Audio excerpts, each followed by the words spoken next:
What's good, family? It's your boy Brian, BDA, your favorite photographer. I'm out here with another video. I'm gonna make this one quick, short, easy, simple. Before I keep going on, go like the video, drop a comment, subscribe if you haven't, because you know only the real ones subscribe. If you don't subscribe, you're not a real one. I was recently going through a lot of my old work, and before we go on again, make sure you get some water, because you can't watch my video with crusty and dusty dry lips. You gotta drink some water while you're watching my video. So I'll give you a second to go get your water.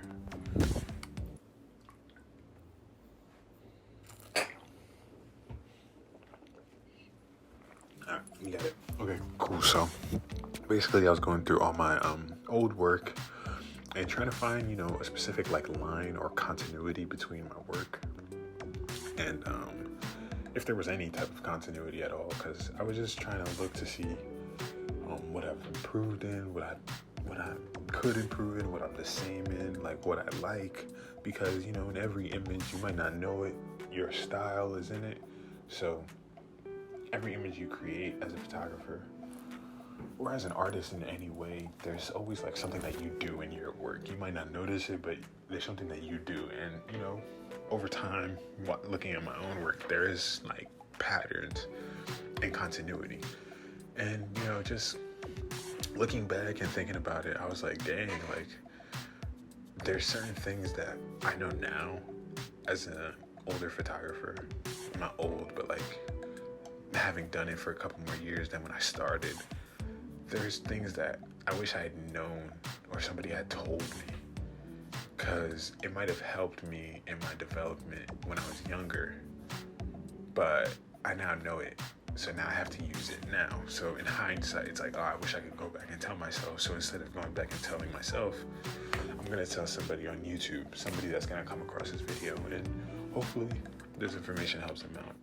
As a photographer, you kind of get hung up on the tools that you need, which is gear, right? Your camera. You think that the most expensive camera is going to produce the best quality image, but the most expensive camera in the hands of somebody that can't use it,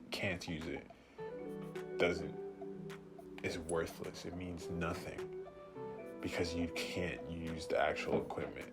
So what I would say is that you have to understand that the best camera that you do have is the one that you own currently, or the one that's on you wherever you want to shoot an image. So for example, let's say you're walking down the street, you don't have your camera, you see something cool happening, a cool street photography photo. Instead of saying, oh, I don't have my camera, let me not take the photo, use your phone, take it out, practice the composition, practice looking and seeing images in that way so that you can develop that muscle. And that when you do have a camera, it's easier for you. Don't get hung up on the fact that, it's not going to be the best 42 megapixel image ever, or it's not going to be super sharp, or it's not going to have amazing bokeh or low f-stop. Relax. Your photography doesn't make you a good, your gear doesn't make you a good photographer. It's all about what's here, what's in the eye, what you can develop as an artist. Number 2 thing that I would tell my younger self is to find a niche. Find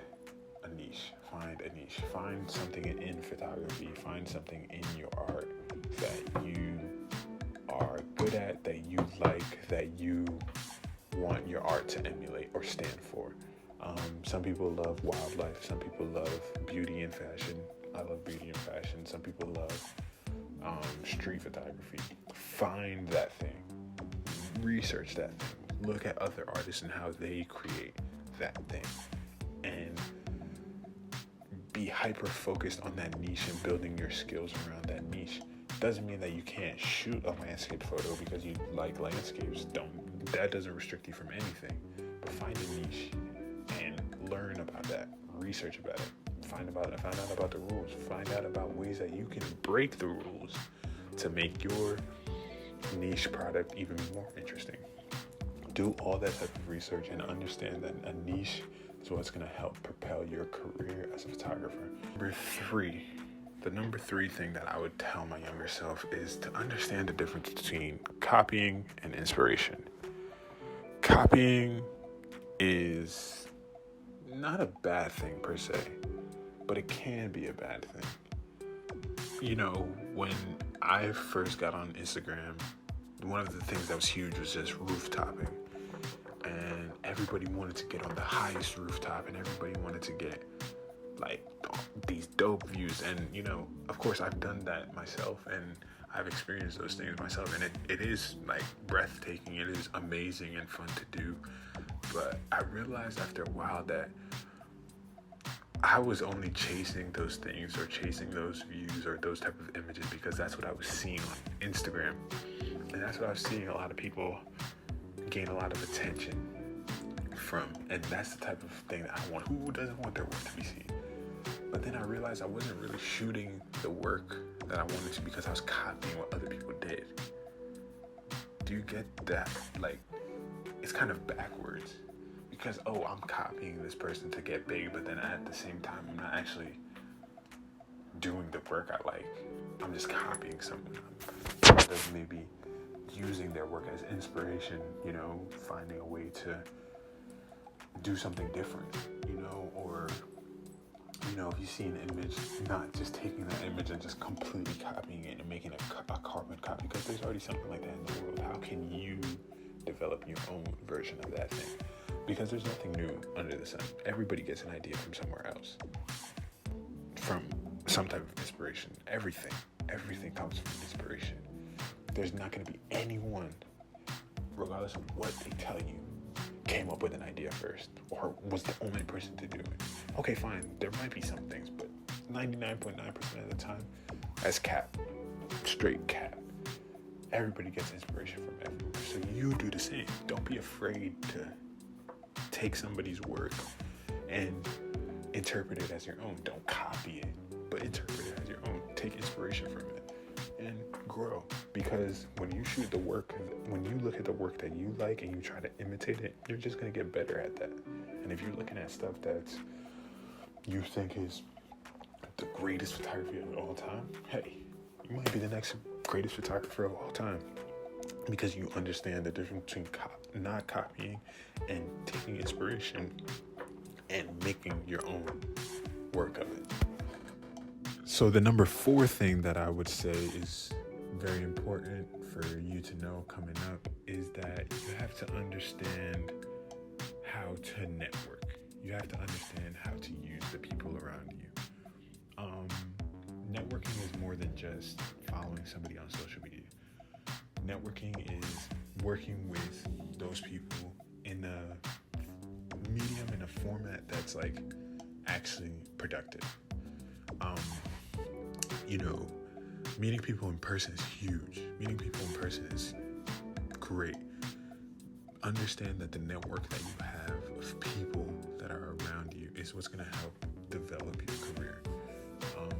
Just off of the sheer fact that somebody trusts you and somebody believes in you, that is going to be huge and immense in changing the outlook of what you can do going forward. So understanding that a network, that whole thing, network is your net worth. I don't think your network is what you are worth per se. It is very vital and key to developing yourself. Having people around you that can put you in places where you are going to succeed as a photographer and give you those opportunities is huge. So put yourself out there. Find people on Instagram that you want to work with. Now we have one of the greatest platforms for networking. Social media, Twitter, Instagram, YouTube, all of that. I am networking by just talking to my camera in my bedroom. I don't know who's going to see this video, but I'm networking. I'm spreading my web. I'm spreading myself as far as I can. But network, it's just as important as your social media presence, if not more important. Number five is be consistent. Be consistent in what you do. Simple. It takes a lot to develop yourself and then just give up or just stop midway. Consistency is the one thing that's going to strengthen that vision, strengthen that composition, strengthen your skills within photography. Of course, there comes times where life gets busy, stressful. Of course, we're human beings. But my younger self could have been more consistent, just because I felt like, sometimes I didn't need to go out and do this. I didn't need to go out and do this. But being consistent and trying and putting that effort into being better every day is what's going to help you be better every day. It's what's going to help you change your composition. It's what's going to help you change your vision and see different types of shots that you might not have seen if you didn't gain that vision or that eye for that thing. So consistency is huge. Consistency is key with anything. And with consistency, you gain a form of clarity. I almost busted my ass right there. But with consistency, you gain some type of clarity as to what you want to do and what you want to pursue, because you now see that thing every day. It's all about just becoming better every day. So consistency is going to help you do that. And I guess last but not least is to have fun. Have fun. Enjoy it. It's as simple as that. If you're not having fun doing it, and you're not having fun shooting photos, you might be doing the wrong thing. And at the end of the day, it's something that's supposed to be therapeutic. For me, it's something that's supposed to be therapeutic. And I'm basically speaking to my younger self. So I would just tell my younger self to have fun. Be consistent. Have fun. Find a niche. Network. Don't worry about camera gear. And just have fun. At the end of the day, have fun, because we're doing this because we love it and because we care about it. And sometimes something that you care about can be so stressful and difficult and tough and exhausting. But when you really love it and you really put your time and effort into it, it's not for nothing. It's all worth it at the end of the day. So just have fun. Enjoy the ride while going through it, because those times when I would be exploring and, going out to all these crazy places and experiencing all this dope stuff, and I didn't take it in when I was younger. I didn't really appreciate it like that when I was younger. But now I'm looking back like, wow, I'm glad that I went ahead and did that thing. I'm upset that I didn't do that thing. And not that I have any regrets, but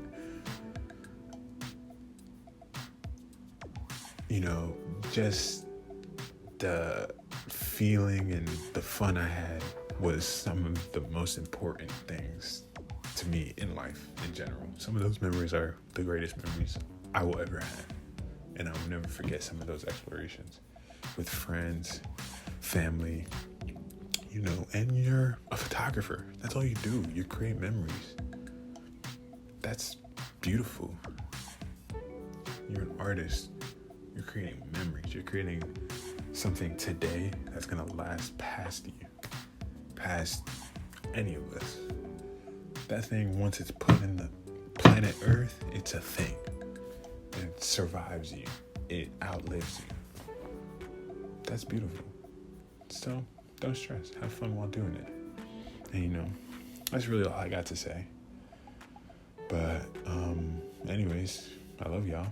I appreciate you if you watched all of this, and I hope you got something out of it. I hope you learned something. If you have anything to share with another photographer or any recommendations or anything like that, drop it in the comments and let me know. But other than that, I'm gonna be getting ready to go out tonight. Have a good night, have some fun, and then get back to work tomorrow. Gotta finish a portrait set that I worked on this past week. Set up some new shoots the next couple of months, and get ready for vacation next Friday. You'll see where I'm going when I start recording. Who knows what the next video is going to be, but it's going to be another talking video like this, another vlog. I don't really know. I'm just shooting stuff, and I'm going to have fun with it, because that's the point. Anyways, that's all I got for y'all. You can click off this video whenever you want. I just like that. I'll catch y'all later. Growing up, I felt insecure about my eyes, but I came to embrace them. Blessed to have this vision with which I've seen various places